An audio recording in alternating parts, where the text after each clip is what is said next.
નમસ્કાર, સંદેશ ન્યૂઝના digital platform પર હું છું આપની સાથે જુલી. આજે વાત કરવી છે સુકન્યા સમૃદ્ધિ યોજના. જી હા, વર્ષ 2015માં શરૂ થયેલી આ યોજના જે લોકો માટે કેટલી લાભદાયી છે. દીકરીઓ હોય તો આપ આ ખાતું ખોલાવી શકો છો, બંને દીકરીઓના. તેમાં પણ સરકારે જે ગાઈડલાઈન જાહેર કરી છે તે અનુસાર જો પહેલી દીકરી છે અને બીજી વખતની દીકરીમાં જુડવા દીકરીઓનો જન્મ થાય છે તો આપ 3 દીકરીઓના સુકન્યા સમૃદ્ધિ યોજનામાં ખાતું ખોલાવી શકો છો, જેમાં સારી એવી મેજોરિટી પણ મળતી હોય છે. 8.2% જેટલું વ્યાજ આપવામાં આવતું હોય છે. રૂપિયા 250થી લઈને 1.5 લાખ સુધીની રકમ આપ તેમાં જમા કરાવી શકો છો.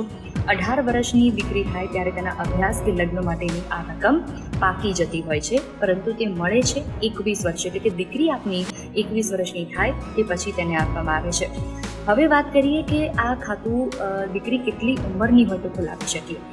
10 વર્ષ કે તેનાથી ઓછી ઉંમર હોય તે દરમિયાનમાં આપે સુકન્યા સમૃદ્ધિ યોજનાનું ખાતું ખોલાવી દેવું પડે છે, જેમાં આપ નજીકની સરકારી કોઈ પણ બેંકની બ્રાન્ચમાં જઈને આપ ફોર્મ ભરીને આ ખાતું ખોલાવી શકો છો. અને એ પછી 18 વર્ષ સુધીમાં સારી એવી રકમ ભેગી થઈ જતી હોય છે. 250 રૂપિયાથી લઈને 1.5 લાખ સુધીની રકમ આપ તેમાં ભરી શકો છો. અને દીકરીઓને સારા એવા રૂપિયા મળી રહે, અભ્યાસ માટે મદદ મળી રહે, લગ્ન માટે મદદ મળી રહે, તેના માટેની સરકારની આ યોજના છે.